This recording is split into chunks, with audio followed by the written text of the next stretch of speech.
The Fight for Justice, a doctor's battle against systemic discrimination.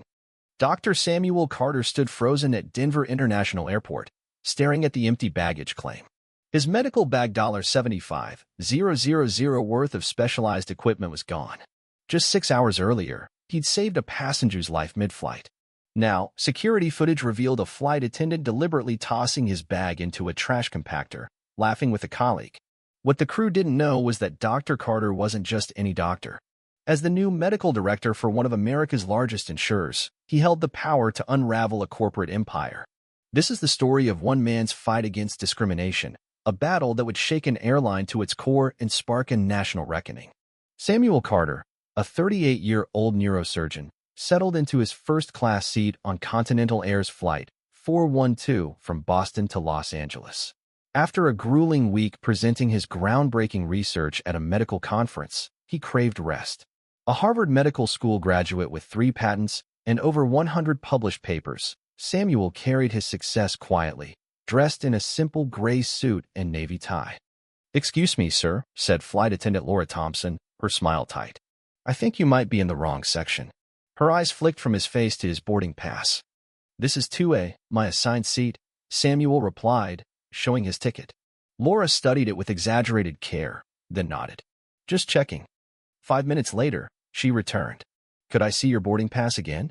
Her voice carried, drawing curious glances from nearby passengers. Samuel complied, but the routine repeated once for his drink order, again for headphones. Each time, Laura's tone suggested he didn't belong in first class. 3 hours into the flight, a woman's cry pierced the cabin. "Help! My husband can't move his arm, and he's slurring." Samuel unbuckled and approached a pale, disoriented man, his right side limp. "I'm a neurosurgeon. Let me help," he said. "We've called for medical assistance," Laura snapped, blocking his path. "Return to your seat." "This man is having a stroke," Samuel insisted. "Every second counts." Reluctantly, Laura stepped aside. The passenger, George Mitchell, a 62-year-old executive, was deteriorating fast. Samuel administered aspirin from the plane's medical kit, positioned George to improve blood flow, and performed an emergency airway procedure when seizures began. "Divert to Denver," he told the pilot. "He needs a stroke center now." As paramedics rushed George away after landing, Samuel overheard Laura whispering to her crew, "I don't care if he's a doctor. He doesn't belong in first class."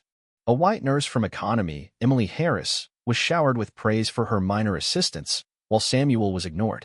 At baggage claim, Samuel's medical Baga Black case marked with his name and medical symbols never appeared. At the service desk, clerk Sandra Brooks was dismissive. "Fill this out. We'll contact you in 2 weeks." "This is urgent medical equipment," Samuel pressed. Sandra shrugged. "Everyone's luggage is important. Here's a $20 meal voucher." After persistent demands, Supervisor David Larson showed Samuel security footage. It was damning. Laura Thompson and ground crew member Ryan Parker examined Samuel's bag, laughed, and emptied its contents into a trash compactor. "That's my property," Samuel exclaimed. David claimed it was a hazardous materials protocol, but when Samuel requested a copy of the footage, David returned with news: it was accidentally deleted during maintenance. The next morning, Samuel called Continental Air's customer service. After 90 minutes on hold, Representative Karen Miller offered a $500 voucher.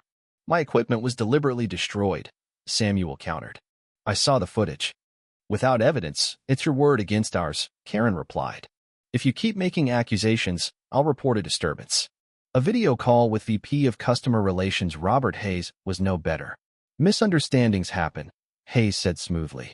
"Sign this $5,000 settlement and NDA, and we'll move on."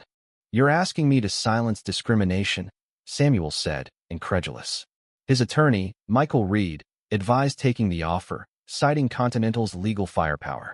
But when Samuel booked his next flight, he was flagged as a security risk, subjected to extra screenings, and reassigned to a middle seat in the last row despite his first-class ticket.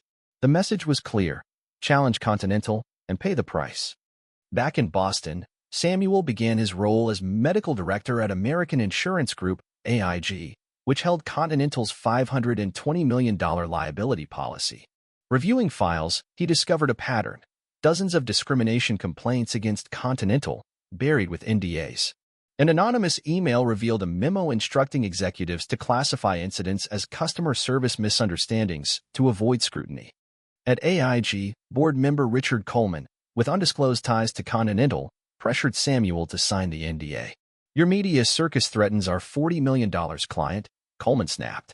Colleagues distanced themselves, and HR demanded re-verification of Samuel's credentials.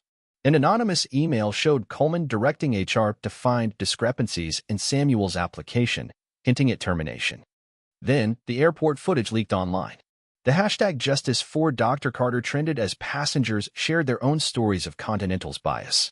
Media headlines screamed, "Airline trashes hero doctor's bag and discrimination at 30,000 feet." Continental's stock dropped 7% in a day. CEO William Pierce held a tense press conference. "We regret the incident with Dr. Carter's property," he read. "The employees are on paid leave pending an internal investigation." But the public wasn't fooled. Laura's tearful TV interview, claiming she followed protocol, backfired when viewers noted her laughter in the footage. Samuel faced retaliation, death threats, racist messages, and vandalism at his apartment. Continental released edited footage making him appear aggressive, omitting the bag destruction. "They're flipping the narrative," Samuel told his attorney, Lisa Bennett.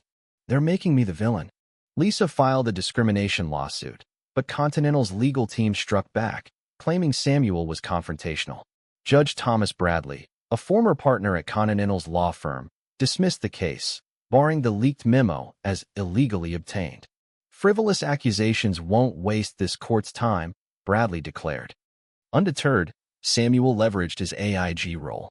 "I'm reviewing Continental's policy," he announced at a board meeting. Coleman exploded, but CEO Elizabeth Harper backed Samuel. With risk director James Foster, Samuel uncovered 27 discrimination settlements in 18 months, many involving minority doctors ignored during emergencies. Their report warned of billion-dollar liability risks if a class action lawsuit hit. Continental's peers threatened to pull their $42 million account, but Lisa uncovered Coleman's bribes from Continental, disguised as consulting fees. Confronted, Coleman stammered, "It's just business." Elizabeth fired him, vowing ethics reforms. Federal investigators raided Continental, finding a system to suppress complaints. Laura cooperated, revealing executives' orders to target certain passengers. Pierce was caught on a hot mic making racist remarks about Samuel. By afternoon, he was ousted.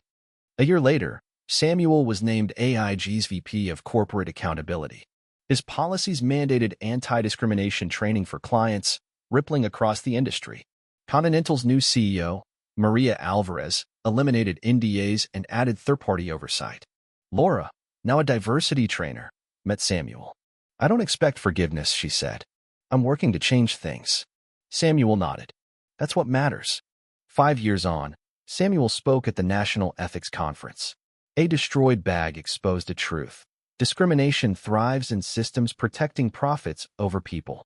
His Corporate Accountability Index, a data platform tracking discrimination risks, transformed how companies addressed bias.